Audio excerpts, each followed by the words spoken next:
Noon starts right now. Yeah, we're talking about a heat to start the news at noon. The summer sun may be a welcome sight for most, but that heat can be dangerous. We're already seeing a spike in heat-related emergencies in some states. And today, there's a heat advisory for our community, and that means that today is going to be especially hot, and it means you need to stay cool, hydrated, and informed.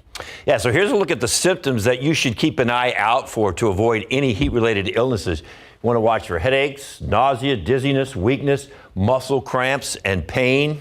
Also, health officials say it's important to take this very seriously. On average, heat can kill more people than any other extreme weather event. Speaking of heat, we're not to 90 yet. I guess that's a good thing. Yeah, we've got the cloud cover in place, but it does feel like the 90s, and that's the kicker this afternoon. Yes, it's going to be hot with air temperatures in the mid to upper 90s by the time all is said and done, but when you factor in all of the humidity, that means that heat index values upwards of 105 to even 108 degrees will be possible. So yes, it's nothing that we haven't dealt with before because it is late June in South Texas, but keep the water bottle handy and definitely take breaks. Speaking of which, here is that heat advisory that's in place for counties in orange, mainly along and east of the I-35 corridor. The thing with this, though, is even if your county is not actually highlighted in that orange color, still be careful because the heat's going to affect all of us into this Wednesday afternoon. Here's a look at those heat indices right now. Feeling like 92 here in San Antonio. It already feels like 97 in Canyon Lake and approaching the triple-digit mark for the heat index value out east in Nixon. So you can imagine with actual air temperatures climbing into the mid to upper 90s later on this afternoon, it is going to feel like the triple digits. So just take it easy out there. 10% chance for a very stray shower, especially across our far southeastern counties later on this afternoon. More of us than not, unfortunately, missing out. We're going to continue this hot and humid weather pattern over the next several days. A few isolated coastal showers certainly possible. A few changes could move in this weekend, though, specifically when it comes to a plume of Saharan dust that may try to make a run for South Texas. We're going to get you a look at that timeline coming up in just a few. Much, Mia. Just as her trial was about to start, a woman charged with drunk driving and killing a biker is pleading guilty. But now Samantha Castillo is asking for probation for her intoxication manslaughter conviction. Eric Hernandez now joining us live here in the studio with more on this case. So I understand even though she pled guilty, the jury still has to hear all the evidence?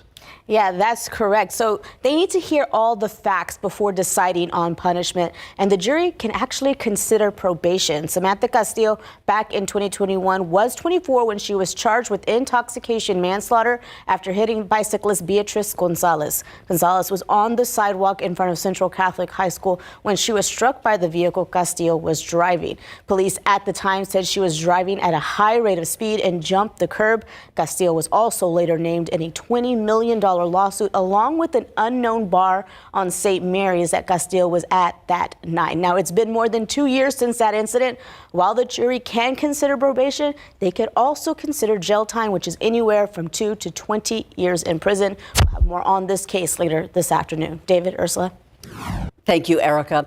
Uvalde Police getting some help from the Justice Department. The DOJ says it will provide technical assistance so things like training can be paid for. It says it also plans to help UPD with its leadership development programs, as well as community trust building initiatives. All of this comes after the DOJ released a scathing report earlier this year detailing the cascading failures by law enforcement following the Robb Elementary School shooting. In that statement, the DOJ said in part that today's announcement will, quote, enable the department to enhance its efforts to help both the community and the police department implement the recommendations contained in the report, end quote. Classes resuming at St. Philip's College today. That's after a shooting on the northeast side of San Antonio led to an hours-long partial lockdown of St. Philip's yesterday. The initial shooting happened around 4 o'clock in the 5100 block of North Foster Road. SAPD tells us that a man was shot in the upper body, hospitalized in critical condition. Police say that one or several people later abandoned a vehicle on Dakota Street and ran to a home on South Walter Street near St. Philip's College, which initiated the lockdown of several buildings. After several hours, police say 8 people were detained after exiting the home and turning themselves in. It might appear to be something out of an early Transformers movie, but protective armor is being made to fortify police cars in shootouts. Patty Santos with Operation Shield, which is now coming to help San Antonio police officers keep safer in their cruisers when the bullets start flying. I'm Patty Santos with Clifford Dorn, the organizer for Operation Safe Shield. You started this because you wanted to equip law enforcement with bullet-resistant shields. Correct. Our goal is to protect officers when they're in their vehicle. So we provide a ballistic package that covers the windshield, both front side windows, and the door itself. And show us what that looks like. Okay, so this is in case a law enforcement person was involved in a shootout. correct. You know, there's been a lot of cases here recently in the news where officers are ambushed. Somebody just walks up and starts shooting at them, or if you're doing a traffic stop. So this is ballistic glass. So handgun rounds cannot penetrate this side window, but yet because it's a polymer, an officer can return fire through this glass from the inside And out. let's show the thickness of it, just so people can get a sense. This is not your ordinary glass. Look at the thickness of this. And this is your regular windshield, This right? is OEM glass, and then this is the special bullet-resistant polymer that has an air pocket in there, so it has gas in there. And so this is what gives it the ballistic capabilities right there. So that gives you the protection. Then the windshield is very similar, but the windshield, of course, is thicker because we don't have to have it functioning. These windows, of course, we have to have them completely functioning. So I want them to go all the way up and all the way down. Yeah, and just this is a regular one here, but this is not. But this is just an example, obviously.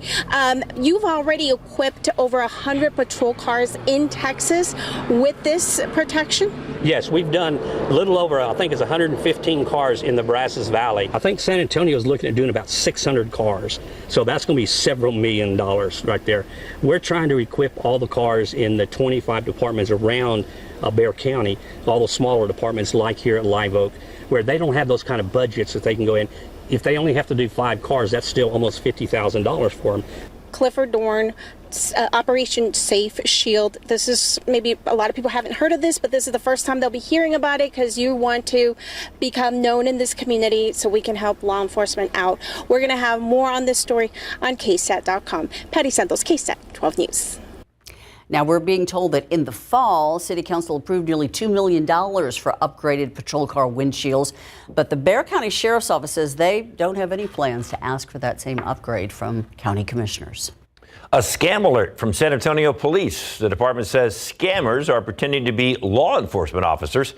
In many cases, scammers are calling from a number that closely resembles a city phone number and say they are law enforcement officers. They tell the person who answers they are being investigated and need to pay them in order to clear themselves. SAPD will never call asking for money. If you think you are a victim of this scam that's going around, you can call SAPD's non-emergency number. Homeland Security noting that their migrant apprehensions have dropped more than 40% since the start of June. That's when President Biden issued an executive order restricting the number of asylum seekers crossing. Once a daily threshold is met, asylum seekers are turned away at the border. That is, unless they meet certain exceptions. The executive order will remain in effect until the daily average is less than 1,500 encounters between ports of entry. Coming up, the Aggies end up losing twice this week, once on the field and once off the field. We'll explain.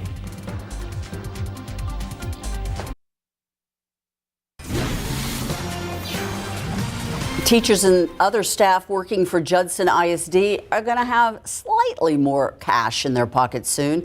Judson Independent School District says its Board of Trustees has approved a 1% salary increase for teachers, librarians, counselors, and nurses. In addition, a $500 one-time incentive payment is going to be provided to all other staff. This increase is going to take effect during the upcoming school year.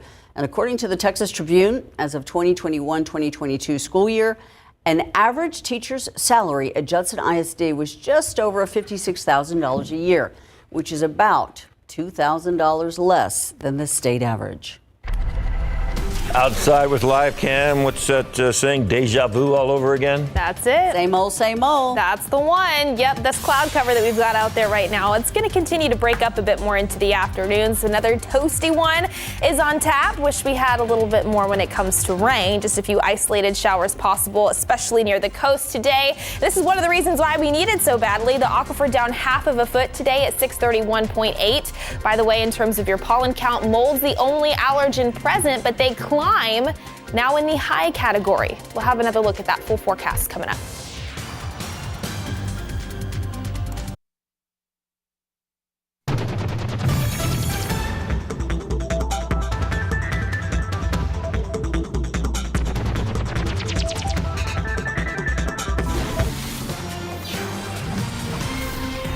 All right, today Mike and Fiona they're going to stump us.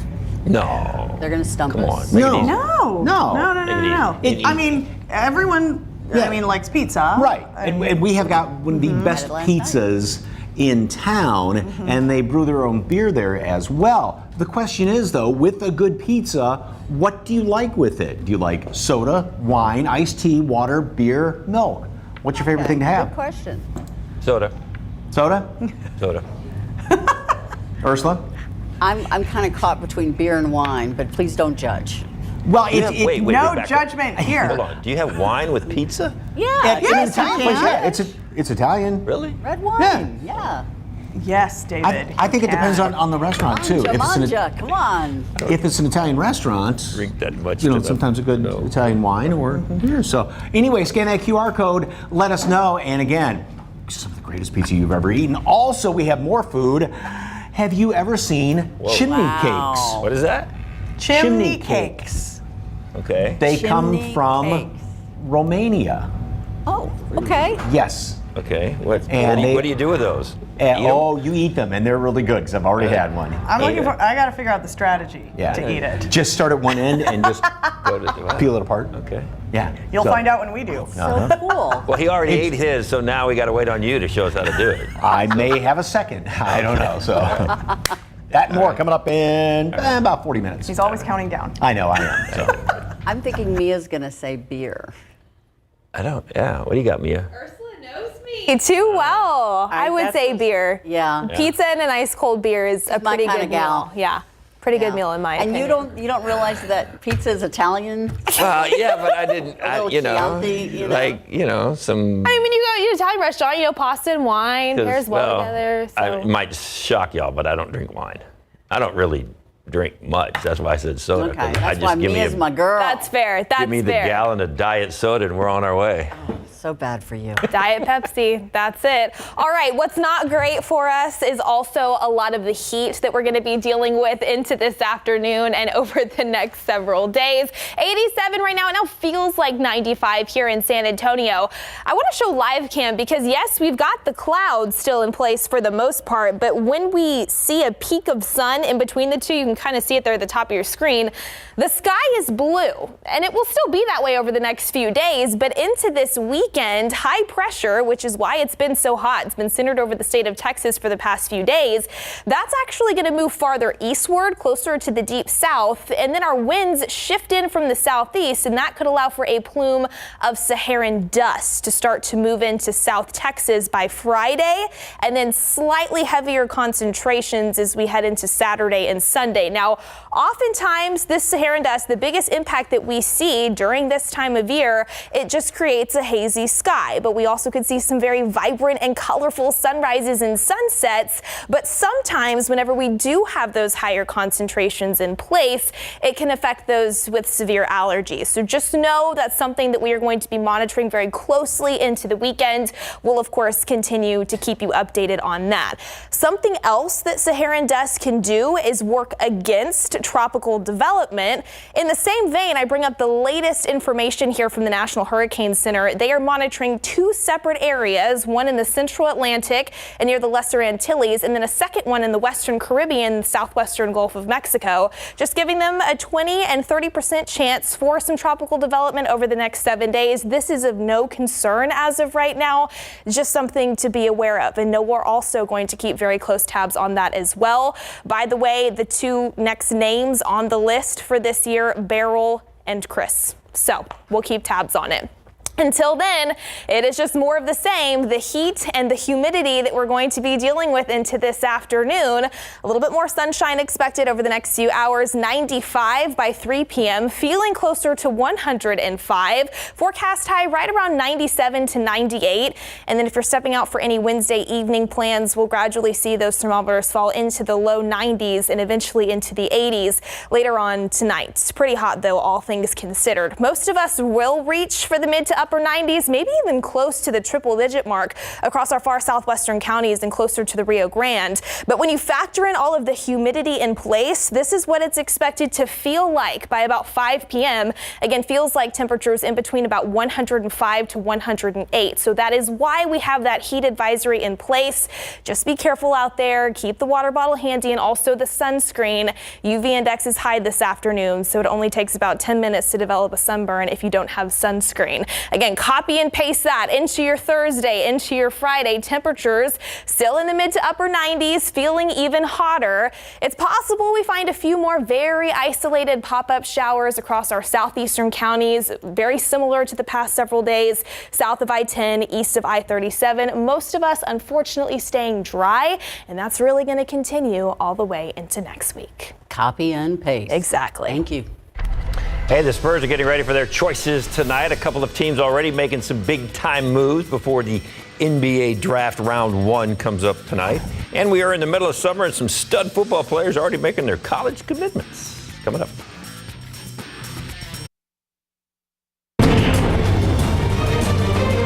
I left my family to be the coach at Texas A&M. I took the job at Texas A&M to never take another job again, and that hasn't changed in my mind. Well, that didn't take long. I'm sure Aggie fans now have another reason to be disappointed. First, they lost to Tennessee, and then they're shot at a national championship. Less than 24 hours later, they do lose their manager. Jim Schlossnagle is leaving College Station to become the new head coach at the rival Texas. Monday, Texas fired their guy, David Pearson, turned right around and hired Schlossnagle. Hey, we are just a couple of months away from the start of the high school football season, and we already have some commitments from some of the senior stars in our area. Steele's Chad Werner officially committed to UTEP football program. The 6'3" dual quarterback chose UTEP over other offers he received from the Naval Academy, Grambling State. Werner is entering his senior year at Steele.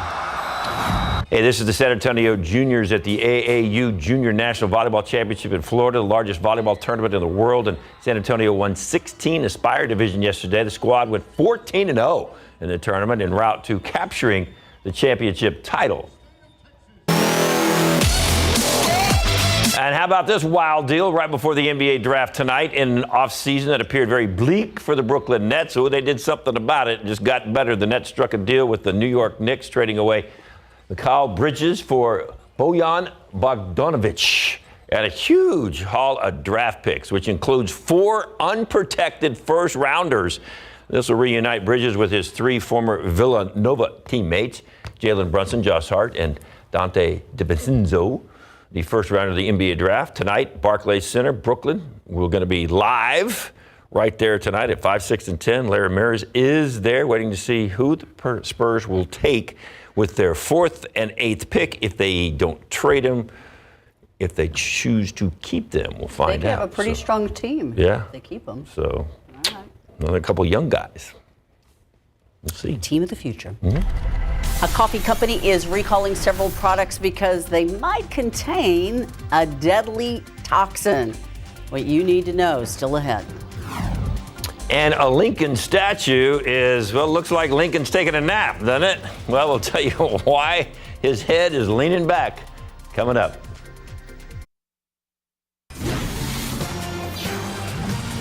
A man who raped and murdered an 18-year-old girl back in 2001 set to be executed today. Ramiro Gonzalez tried to be granted clemency on Monday, but was unanimously denied by the parole board. Now the 41-year-old will die by lethal injection for the sexual assault and death of 18-year-old Bridget Townsend. Without a clemency recommendation, Republican Governor Greg Abbott is limited by state law to issue Gonzalez only a one-time 30-day reprieve. Gonzalez's attorneys have appealed to the U.S. Supreme Court. They argue in part that he should be ineligible for death penalties under state law because he is no longer dangerous. His execution would be the first of 2 scheduled this week in the U.S. As the mercury rises, health officials are seeing a sharp increase in patients with heat-related emergencies, but not where you might think. The Centers for Disease Control and Prevention says hospitals in more than 24 states are seeing extremely high numbers of patients suffering from heat-related illnesses. While the South and Southwest are roasting under temperatures in the 90s and triple digits, the states seeing the highest numbers of patients are in the Northeast, Mid-Atlantic, Midwest, and Mountain West, where it's 80 to 90 degrees. The CDC says these areas aren't designed to deal with the heat. For example, not every building may have air conditioning. Also, people's bodies aren't used to those higher temperatures. And speaking of not used to higher temperatures, where's the shot? It's so hot that the statue, no, he's not leaning back in disgust. He's not taking a nap. That's the statue of Lincoln. Problem is, it's wax. This is in Washington, D.C. This is made of wax. It was 6 feet tall, but now shrunk a little. The statue's losing its head. In fact, since the video was taken, the melting head has been removed and going to be repaired. So the wax is melting in Washington, D.C. That's just creepy. That is. That's disrespectful. Yeah, that's a little Honest Day. interesting over there. But hey, I think that goes to show that this heat high pressure that's been influencing our weather pattern, it's also influencing a good chunk of the lower 48. Last week, areas up in the Northeast near Washington, D.C. were breaking records. And here, while we're not breaking records, it is definitely still very hot out there. Typical June weather, late June weather continues. Wish we had a little bit more rain out there to help us cool things down. Lavaca County has been the lucky ones over the past several days. These little isolated pop-up showers have really been centralized over our far southeastern counties near Hallettsville, Cuero. Your area's seen a little bit of that light rain here and there. For us here in San Antonio, it's still just going to be hot. Upper 80s out there in terms of the actual air temperatures, nearing 90 in New Braunfels, still low 80s in Boerne, but it feels a few degrees hotter because of all of that humidity. Mid to upper 90s in store for many of us across south central Texas by 4 to 5 o'clock. Del Rio, possible you climb into the low 100s. So it is going to be another toasty one with more of the same in store over the next several days. Still have plenty to talk about in terms of new drought monitor comes out tomorrow. We'll get you a look at what the last one looked like and what's not included in it coming up in just a few. Thank you, Mia. Talking about the heat here, we're talking about the heat in the Northeast. A huge swath of the Midwest from the Dakotas to Michigan and Kentucky have already been hit with severe weather. 337 reports of damaging storms, including 11 reported tornadoes in Iowa and Nebraska. As ABC's Alexis Christophers reports, more severe thunderstorms have already hit Missouri, Oklahoma, and Arkansas today. Days of heavy rains have left behind a path of devastation in the Midwest. In Omaha, Nebraska, neighborhoods flooded, the storms bringing down massive trees. And in Minnesota, after days of raging waters eroding the earth away from around the debris-clogged Rapidan Dam, this home collapsing into the Blue Earth River last night. And in Oklahoma, the powerful winds flipping these semis and severely damaging this building. That severe weather is on the move, now stretching from Colorado to Connecticut. Damaging wind main threat throughout Arkansas and Mississippi. And then here in the Northeast, and this is where we have to pay attention, it starts late afternoon from west to east. All this coming as airlines brace for a surge in travel in the coming days. Storms already wreaking havoc yesterday with more than 8,000 flight delays nationwide. The FAA expects tomorrow will be the busiest air travel day of the year, with more than 53,000 flights scheduled, and warns the weather could cause delays from the southwest to the east coast in the coming days. Alexis Christophers, ABC News, New York. All Snap Chill canned coffee products now being recalled all across the U.S. over concerns that they may contain a deadly toxin. The company says it's a voluntary recall, the 296 products, because its current manufacturing process could lead to the growth of botulism toxin. The products were distributed through coffee roasters, retail outlets, and through the company's website.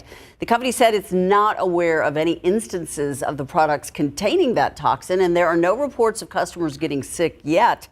But the botulism toxin can cause botulism, which is a rare but potentially fatal disease. If you have any of these products, you can return them to SnapChill or where you bought them and get a refund. The Federal Communications Commission had reached a $1 million settlement with Verizon over 911 call outages in 6 states. The incident happened back in December of 2022, affecting Alabama, Florida, Georgia, North Carolina, South Carolina, and Tennessee. The outage lasted for 1 hour and 44 minutes. During that time, hundreds of people were not able to reach 911 on Verizon wireless network. The outage was similar to one that Verizon had experienced just 2 months earlier.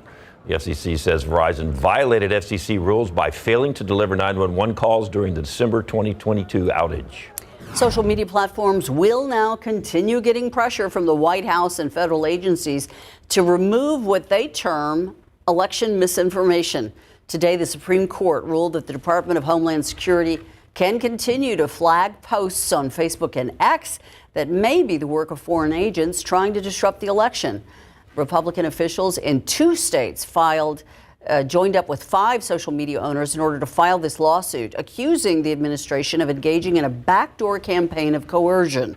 Rather than addressing the First Amendment issue of free speech in the case, the court instead ruled that the plaintiffs did not have the standing to file the suit in the first place. President Joe Biden not planning to reveal any new policies or staff during tomorrow night's debate on CNN. This is a shift from Biden's primary debates during last election cycle. At the March 2020 debate with Democratic challenger Senator Bernie Sanders, Biden made waves when he pledged to nominate a woman as vice president. Sources say Democrats are still drafting their 2024 platform. It's possible Biden could focus on policies and personnel during later debates. A second debate with former President Donald Trump scheduled for September, when voters may be more dialed into the issues. And we've got a reminder for you. We are going to air tomorrow night's presidential debate live right here on KSAT 12. We will also have live streaming on KSAT.com and KSAT Plus.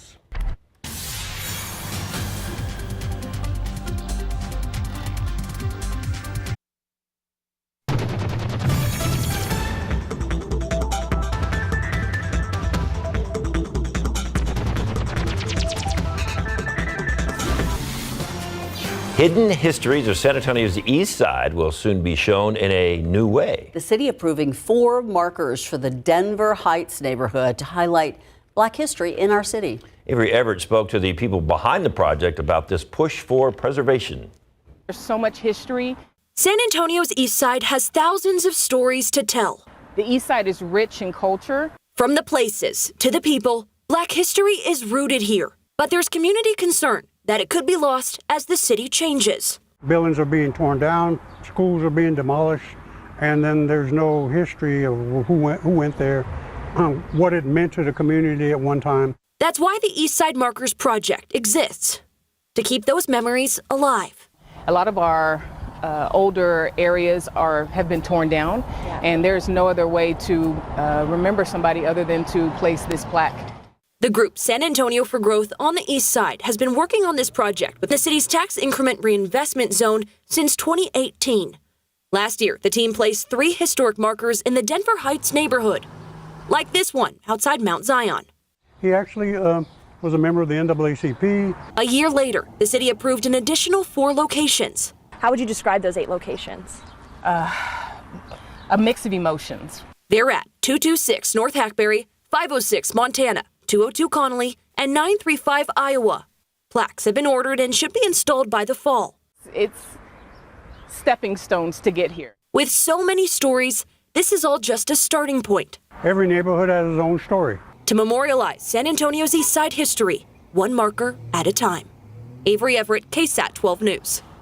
I think we've been finding out with Know My Neighborhood how much history is in all these neighborhoods around San Antonio, especially a lot of history there on the east side has been hidden. So. And right now the sun is hidden a bit, and that's it not is, a bad thing. which, hey, we'll totally take at this point. Let's hope that cloud cover hangs on longer than not, because that will help provide a little bit more of that shade out there. Speaking of which, it was a warmer than average start to this Wednesday. 79 was our low temperature. The average for this time of year is 74. We're at 87 officially right now.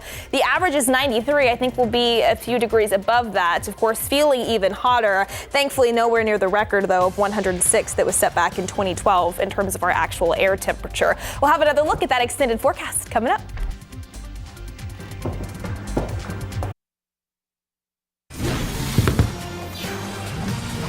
The European Space Agency experimenting with meteorite dust that's found out in space to use it to create future structures on planets and the moon. The ESA says that scientists have already found a way to use meteorite dust to create bricks using 3D printers to build small-scale astronaut shelters for the moon. And you see those bricks, and yes, they do like a Lego. Like Legos, yeah. So the Lego label there. They are actually being displayed in select Lego stores around the world, that's why, including here in the U.S. through September. Made out of meteorite dust. Interesting. That's all we need is more dust in here. Well, I'm assuming that it's cooler on the moon, so yeah, they might be onto something. One side, right? One side's cooler, one side's hotter, because the side that's not in the sun is pretty cold. Okay. I don't. That's way above my league. Okay, here back on Earth, and specifically here in San Antonio, it is still going to be a very hot one into this afternoon. We'll talk about the heat in just a second, but I do want to talk about the drought. Yesterday, SAWS issued stage 3 water restrictions, citing this prolonged drought as one of the reasons why. This was the drought monitor update that was released last Thursday. We still have extreme drought, a few different pockets of it actually, one across portions of the hill country, and another one out west near the Rio Grande, including Del Rio, Brackettville, areas across, again, our far western counties. This does not include some of the rain, in fact, beneficial rain that we saw last week. San Antonio International picked up 1.5 inches of rain, same in Bernie, over 2 inches in Bulverde, about 1.5 inches in Castroville. So this rain is going to be included in the new drought monitor update that is released tomorrow. So we'll definitely get you that update here as we head into our Thursday. Wish that we had better rain chances this afternoon and in the days ahead. Unfortunately, minus just an isolated pop-up shower across the coastal plains, it's going to be pretty dry out there and hot. High pressure is still very much in control of our weather pattern here at home, but notice it's a different story across far northeastern Texas and even into Arkansas right now. A disturbance moving along the far eastern edge of that high pressure system, allowing for a line of storms to progress farther off to the south. Some severe weather possible across East Texas, right along the Louisiana border. Again, nothing like that expected for us here in San Antonio. Other than that, for the folks that don't tap into that activity, it's just going to be the heat. We have those heat advisories in place for parts of our area, stretching up the I-35 corridor and into a good chunk of North Texas. But notice that also extends well off to our east, across portions of the deep south, and as you cross over the Red River into portions of Oklahoma, some excessive heat warnings are in place. So it just goes to show that this high pressure system is, yes, influencing our weather pattern here, but also a good chunk of the lower 48. Here's a look at where those heat index values could peak at later on this afternoon. Again, here in San Antonio, between 105 to 108, 112. That's what the heat index value could reach later on today in Dallas. So just more of that heat and more of that humidity that we are having to deal with. So that will be the theme today and over the next several days. A few isolated coastal showers not completely ruled out, and then we will be monitoring for that Saharan dust that will try to make a run for South Texas into this weekend. Here's a look at your KSAT 12-hour forecast for the remainder of this Wednesday. The cloud cover that we have in place right now, I do anticipate that to break up a little bit more so into this afternoon. Our forecast high about 97, feeling closer to 105 in town. And then later on this evening, we'll start to see those skies clear even more so, 95 degrees by 7 p.m. And then those thermometers will fall into the 80s later on tonight. Average, as we mentioned earlier in the newscast, is 93. We will be sitting a few degrees above that each and every afternoon all the way through the upcoming weekend, but at least we are avoiding the triple digits for now. We know this time of year we definitely can see them, and we are no stranger to them. So we'll definitely take any little bit of good news that we can. We'll be right back after the break.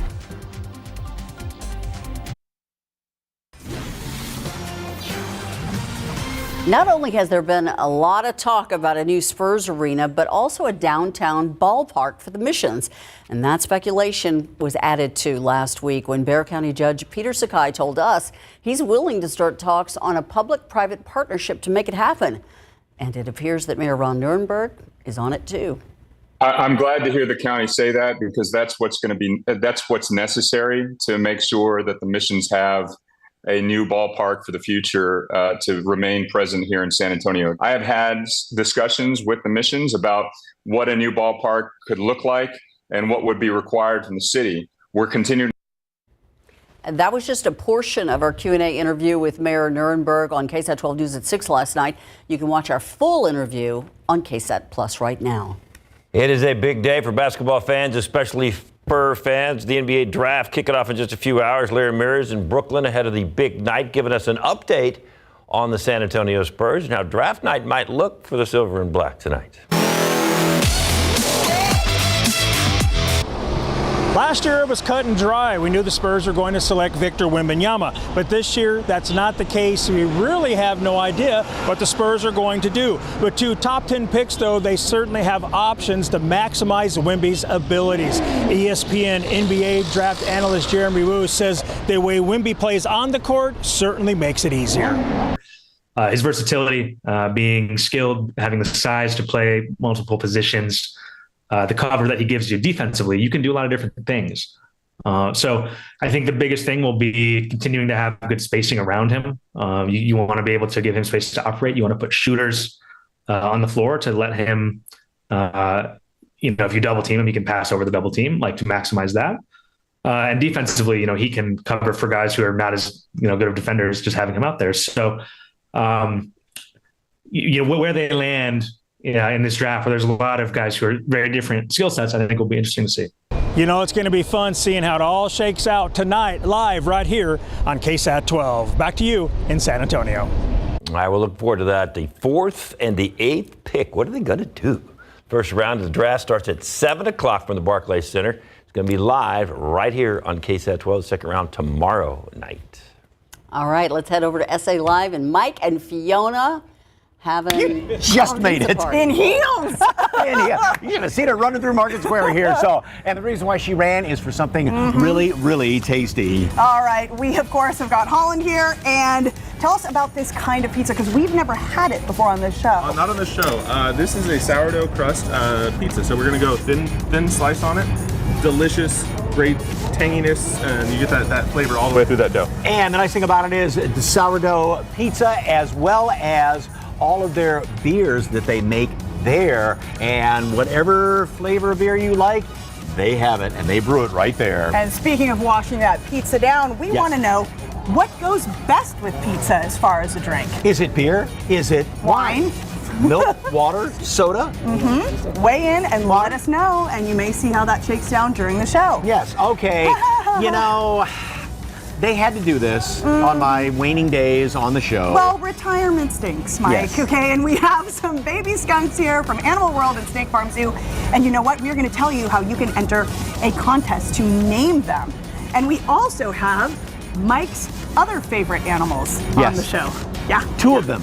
Very large snakes, of course. Thank you very much for that. I appreciate it, Fiona. All right, and then we have got some treats that you are not going to believe. Those are chimney cakes. It is a 400-year-old recipe from the Transylvania region of Romania. And we'll tell you where you can find these. They are sweet, they are savory. I have already inhaled, well, Patrick, the director, and I split it, but inhaled one of these things. You've never tasted anything like this before. It's the perfect cinnamon roll. Yes, and we are going to tell you how to save money with some great insider deals. Yep. Tati Amara always has, and we always like to have fun going, how much is it going to be I love guessing discounted? what the discount is going to be. That and more coming up on SA Live.